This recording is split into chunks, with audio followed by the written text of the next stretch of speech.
Joining us now on set, Kenneth Vecchio, Republican strategist and former judge, and Dr. Wallace Ford, public administration professor at Medgar Evers College. First, I want to get your reactions to where we are. Dr. Ford, first to you. Well, you know, you're familiar with that expression, the mountain labored and came forth with a mouse. We have this lengthy investigation, and ultimately we're not going to see, and I don't think anyone reasonably expected to see the President of the United States being indicted. The Department of Justice has a long-standing, decades-old policy of not indicting sitting presidents, for any offense whatsoever. Donald Trump is, here's a prediction, Donald Trump tomorrow is going to say he's been fully exonerated, but it's a pretty low bar if we're saying, well, at least he wasn't indicted. But what we're finding, of course, is that a number of people in his immediate orbit have, as you've already pointed out, have been indicted or convicted and already sentenced to prison. It's not a good look. But that's, and I'm certain, I'm not going to take my colleagues' lines here, but I'm sure the Republican Party is going to say, it's exonerated, this whole thing was a waste of time, but it does give the American people a notion of what the nature of the Trump presidency is about, and if that's enough for people to continue to support them, then I guess they will. But the people who don't support Donald Trump will not be dissuaded by this outcome of the Mueller conspiracy.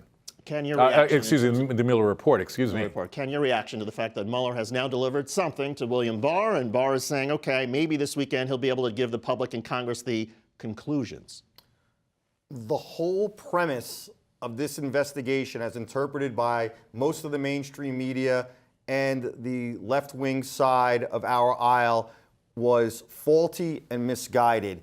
First of all, there's no such thing as the crime of collusion. There has to be a conspiracy to actually commit crimes like bank fraud and identity theft in furtherance of this interference, this alleged interference with our election. That said, I think that this investigation was most likely handled in an appropriate way by Robert Mueller. I haven't seen the report to be able to give an evaluation on that.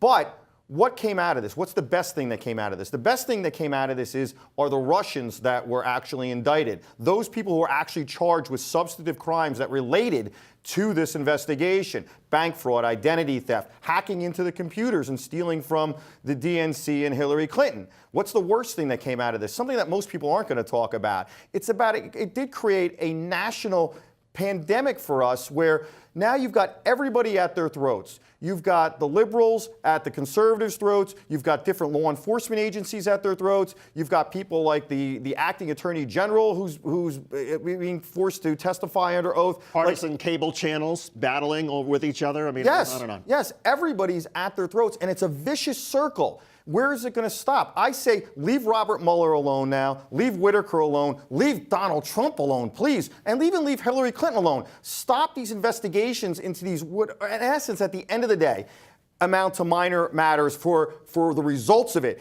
I mean, come on. Assuming lying to Congress. Well, look, I mean, lying to Congress, lying to an investigator. I mean, as you said before, I mean, this is serious stuff. Our Justice Department is based on people being truthful when they're interviewed by prosecutors or the FBI or law enforcement. Let me respond to that real quickly, and I'll defer to you. Okay. Defer to you, Wallace. Sure. Thank you. Look, lying to investigators, lying to Congress, obstruction of justice, these are things that you go after when you don't have anything else, right?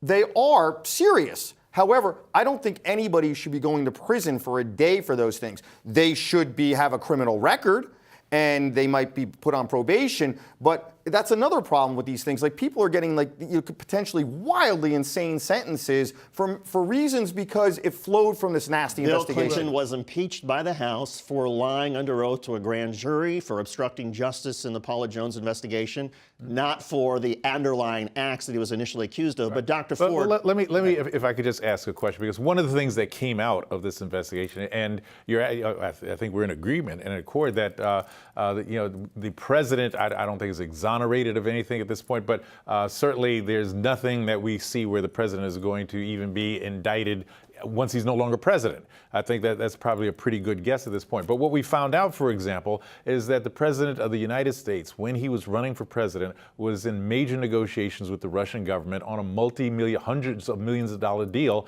and did not, obviously that was not known to the American people. And I'm curious if you knew that when in March of 2016, when Donald Trump was running for president, that he was also involved in serious negotiations for a mega deal in Moscow with the Putin government, would you have supported him? Absolutely, 100%. Really? Would you really have? Okay, wait. Okay, you asked me a question. I have a big. Wait, let me answer. I'll give you 2 sentences. It's just a yes or no. 2 sentences. It's a yes or no. I have a big so what. Okay. Big so what. Okay. There's nothing illegal with question. that. There's nothing improper with that. Okay. And there's nothing unsavory about it. So when Barack Obama, why can't we have as a private citizen have business dealings with Russia like any other country? With Putin, sure. Okay, question number 2. When Barack Obama was running for president in March of 2008, and you found out at a later point in time that he's in negotiations to build some mega project in Kenya, okay, would you have, would you think that should be subject to investigation once he became president? I would never support Barack Obama. I didn't say support. Politically whatsoever. No, I never said support. No, I would not think. No, I would not think so. No, I would not think so. Okay, well, if you can live with those answers, then I have no further questions. I have no further questions. Yes. Congress, the House has a constitutional opportunity. The Constitution says that if they find evidence of high crimes and misdemeanors against the President of the United States, they can bring articles of impeachment. Ken, you're a former judge. As a former judge and trying to evaluate what Mueller has done in terms of criminal law, what specifically would you want to hear from William Barr in terms of when he says conclusions? Okay. If William Barr concludes that there's been no crime whatsoever committed, which is what I'm expecting. I was expecting that from the onset, but I'm not a soothsayer or a prognosticate. I was just expecting it based on reasonableness and the evidence that was presented. If there's nothing, if there's no crime whatsoever, then obviously Donald Trump should not be impeached. However, if there are crimes that every legal mind that's rational and reasonable concludes that crimes have been committed, then I'm not talking about Donald Trump. I'm talking about any president. I'm talking about any political leader where impeachment proceedings can occur. Then the Congress should do its duty and go forward on impeachment if there's real crimes that are serious. Now, I want to take one step and say this. I don't think that Bill Clinton should have been impeached. I don't think he should have been thrown out of office. So why? Well, of course, he wasn't thrown out of office. I know he wasn't because the Senate didn't convict him. Why? Because of the fact that it related to private matters that were so minimalistic that anybody would have lied under those circumstances. And although it's illegal under our laws, I don't think he should have been impeached. So if something comes out of this that's so minimalistic like that, while Congress has the right to impeach, and they can convene, and I wouldn't say they shouldn't, but I would not vote to impeach. Well, under minor circumstances. We're both lawyers, and you know that the Constitution, when it speaks about impeachment and high crimes and misdemeanors, does not necessarily refer to specific actual crimes as we see misdemeanors and felonies. Behavior can be a grounds for impeachment. I think we both agree on that. I don't agree on that. Okay, well, the Constitution is not clear that you have to be guilty of a crime. It says high crimes and misdemeanors. Okay. Misdemeanors are minor crimes. Here's my question, Numerous Dr. Ford. constitutional scholars disagree with you, myself included. Well, Dr. Ford, here's my question. And let's suppose there's something that gets presented to Congress that has them saying, okay, maybe this does qualify as a high crime and misdemeanor. Doesn't the Justice Department then have an obligation, a duty to provide the supporting materials, even if they're secret grand jury materials, to the House so they can evaluate the context in which this is coming? Well, see, that's the thing. My understanding is about 70% of those materials you refer to are grand jury proceedings and should not be conveyed to the Congress. Another 10% probably President Trump's administration is going to declare executive privilege. There's a lot of materials we want to see, but let me just go on real quickly with respect to this. I think the Democrats would be making a big mistake to continue to try and beat this dog. Okay, I think there are other activities of the president that you may want to look into, beginning with his income tax returns, for example, and his other financial dealings, but they need to leave this particular item alone. People who support the president, such as my colleague here, are not going to be dissuaded by anything that the Democrats come up with in terms of any investigations on this matter, and people who don't support the president are not going to not support him any more than they already do. Well, I'd like to That's a political calculation. And the political calculation on the Republican side might be, Ken, would you be disappointed? Because, look, Republicans would be so fired up going into 2020 if they're Trump supporters, if, in fact, the House were to start impeachment proceedings. Would you feel perhaps a little bit disappointed from a purely political perspective if, in fact, the Democrats don't go there? Okay, I'm going to distinguish from Wallace on 2 points. I think that actually the entirety of the Mueller report should be provided to not only Congress but the public, no matter who argues against it.